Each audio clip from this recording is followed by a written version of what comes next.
Всем привет и добро пожаловать на наш канал «Шведские зарисовки». Сейчас я нахожусь в Праге, и в очередной раз, прогуливаясь по ее красивым улочкам, мне захотелось рассказать вам о художнике, имя которого на Западе ассоциируется с золотым веком живописи. К сожалению, в Швеции, где я живу, его мало кто знает, и, скорее всего, молодое поколение никогда не слышало эту фамилию. А ведь он ввел в историю искусств свой неповторимый стиль. Стиль, который впоследствии стал называться стилем Мухи.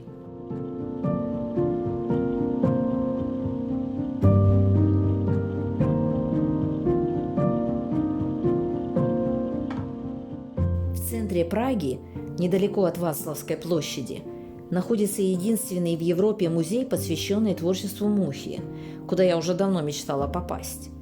Но, к сожалению, рассказ о музее будет слишком коротким, поскольку там было запрещено фотографировать. Один из сотрудников музея порекомендовал нам пойти на выставку плакатов Альфонсо Мухи, которую недавно открыли в муниципальном доме Праги. Эта выставка нас заинтересовала тем, что помимо оригиналов на ней будут представлены цифровые копии, на которых изображение сможет приходить в движение. И заплатив за сувениры, мы отправились дальше открывать для себя художника Муху.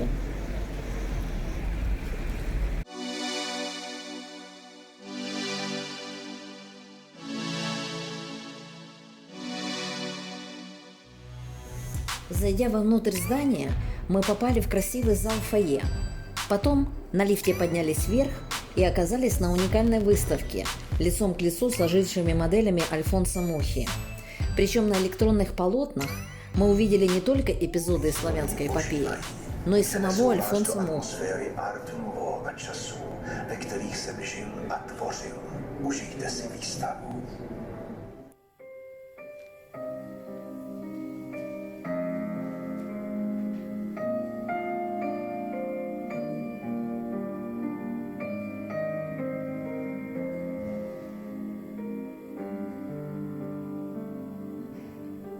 Так все-таки кем же он был, этот загадочный и необыкновенно талантливый Альфонс Муха, чье имя гремело на весь мир в начале 20 века?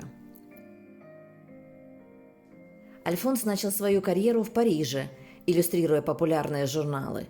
Там же он получил и главный заказ своей жизни – рекламный плакат для великой актрисы Сары Бернар. Муха изобразил Примадонну на необычном по форме плакате, длинном и узком. Причем, если раньше плакаты делались яркими красками, то он сделал его в пастельной форме, украсив золотым фоном. На следующее утро парижане обомлели, увидев эту афишу. А Сара Бернар немедленно пригласила художника к себе. И когда Муха пришел в гримерную, она бросилась к нему на шею с пророческими словами: «Да вы же сделали меня бессмертной!»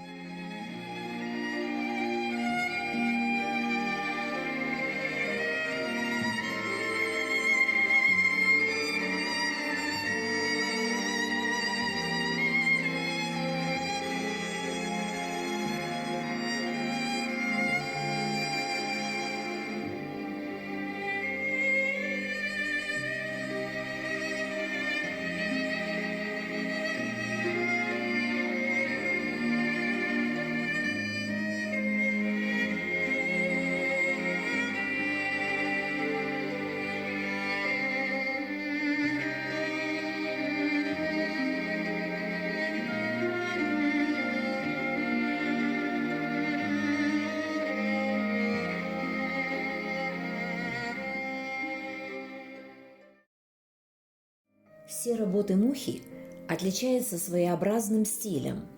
Как правило, центром композиции является молодая женщина славянской внешности. Утопая в море цветов, она иногда пленительная, иногда загадочная, иногда роковая, но всегда обаятельная и миловидная.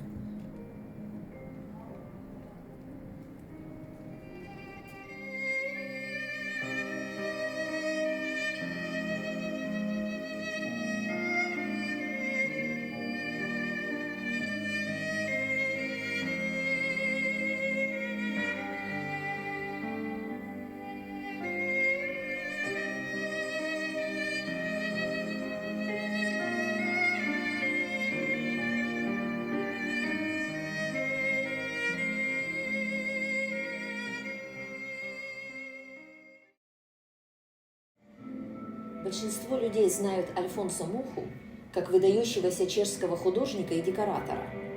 И совсем немногие знают о том, что в свое время он написал легендарный цикл огромных полотен под названием «Славянская эпопея». Стоит отметить, что большая часть полотен эпопеи была написана на огромных холстах, которые сегодня на выставке представлены в виде движущихся картин. Размером 6 на 8 метров они выглядят как потрясающее зрелище, завораживающее своей масштабностью и размахом.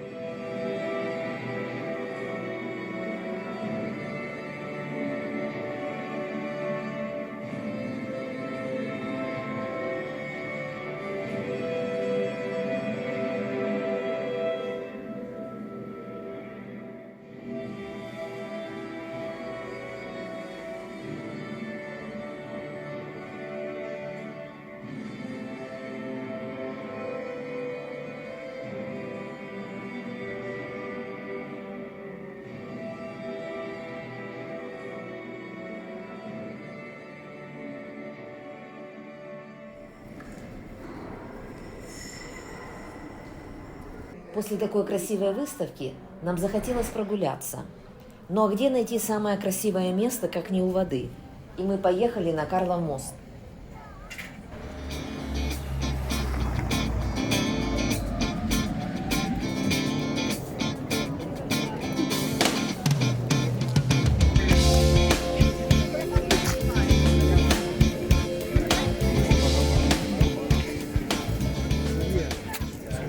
Здесь, как всегда, многолюдно. И все, кто побывал в Праге, хорошо знают, что отсюда открывается прекрасный вид на город и смотровые башни. И если подняться на одну из них, то будет видна вся панорама города, от которой захватывает дух.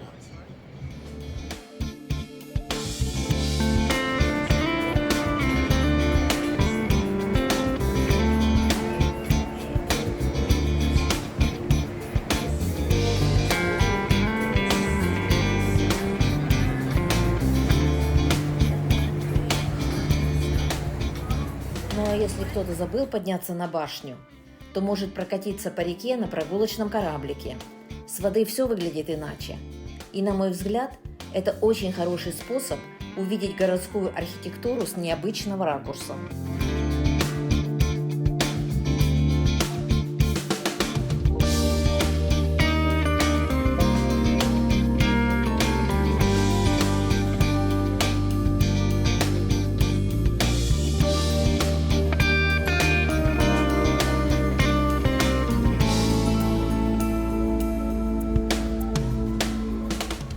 Красивые набережные, вдоль которых мы шли, открывали чудесные виды на дворцы и просто красивые места Праги. И вот мы уже на Рашиновой набережной. Место, безусловно, очень красивое, но представьте себе, что ее привели в порядок только после сильного наводнения 2002 года. Тогда же из 6 заброшенных погребов сделали очаровательные кафешки с видом на Влтаву.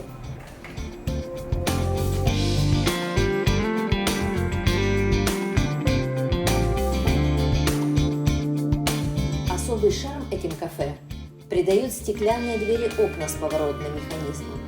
Они мне напомнили дверь, которую открывает Сим-Сим из сказки «Али-Баба и 40 разбойников». Завершить мой выпуск из Праги хотелось красивым закатом. Но, как вы понимаете, в зимнее время словить момент немного трудно. И я решила показать вам пражских лебедей, которые считаются в Праге такой же достопримечательностью, как и старый город.